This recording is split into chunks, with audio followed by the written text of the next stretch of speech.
Bien, nous allons voir dans cette vidéo comment trouver la fraction d'une quantité. Alors, nous allons voir qu'il y a trois méthodes différentes. Bien entendu, dans un exercice, on ne vous demande pas d'appliquer les trois méthodes. Il y en aura souvent une qui est plus pertinente, mais ici, dans l'exemple, nous allons voir les trois méthodes et vous noterez les trois méthodes dans le cahier. Donc, le problème est un problème classique. Alice a bu 2/5 d'une bouteille de 1,5 litre de jus de fruits. Calculez le volume de jus de fruits bu par Alice. Bon, la fraction 2/5, la première définition de la fraction, vue depuis l'école primaire, c'est que ça revient à partager la bouteille en 5 volumes identiques. Et sur les 5 volumes identiques, Alice a bu 2 volumes. Bien, les 1,5 litres, on va donc commencer par les partager en 5 volumes identiques. C'est donc une division qu'on va faire en premier. Il faut calculer donc 2/5 de 1,5 litres. Et pour cela, nous allons faire 1,5 litres partagé en 5 volumes identiques. Ça veut dire que 1,5 divisé par 5, la calculatrice nous donne, ou même ça se fait de tête, 0,3. Et bien, puisque Alice boit 2 volumes, on va faire 0,3 multiplié par 2. Ça veut dire que Alice boit 0,6 litres de jus de fruits. Alors, ces deux opérations, on peut les écrire sous forme d'une seule opération. On fait 1,5 sur 5.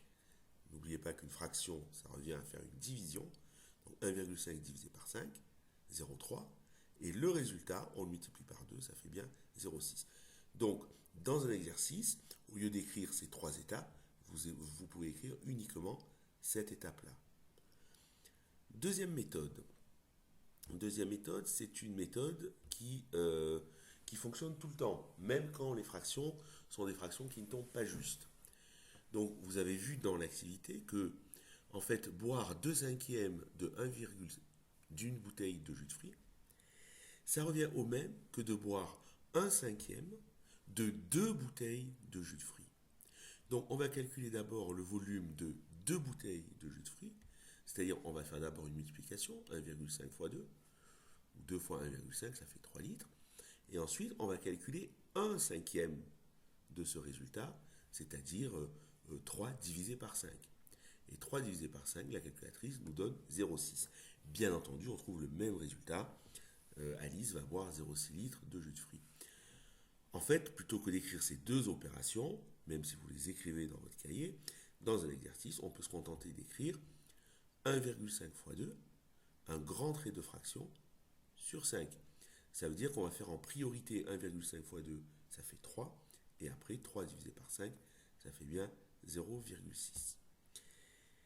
Cette méthode qui consiste à faire d'abord la multiplication, elle fonctionne tout le temps. Parce que même quand la division ne tombera pas juste, que le résultat de la division ne s'arrêtera jamais, on pourra au moins avoir l'écriture fractionnaire, l'écriture exacte fractionnaire du résultat. La méthode 3 est une méthode qu'on utilise surtout avec des fractions de type pourcentage ou décimale, des fractions dont le dénominateur est 10, 100, 1000. Ici, ça n'est pas le cas, mais on va quand même l'utiliser. Donc, on va commencer par calculer 2/5 en écriture décimale. Donc, 2/5, on peut le faire avec la calculatrice, ou de tête, ou le poser. 2 divisé par 5, ça fait 0,4. Et ensuite, on va faire 0,4, la fraction, multipliée par 1,5 litres, qui est le volume de la bouteille. Et 0,4 multiplié par 1,5, là c'est plus difficile à faire mentalement, même si ça peut se faire, ça fait encore 0,6 litres. Ça veut dire que Alice va boire toujours 0,6 litres de jus de fruits. Pour écrire ça en une seule opération, on va écrire 2/5 fois 1,5. Donc on fait en priorité 2 divisé par 5. 2 divisé par 5, ça fait 0,4. Multiplié par 1,5, 0,6.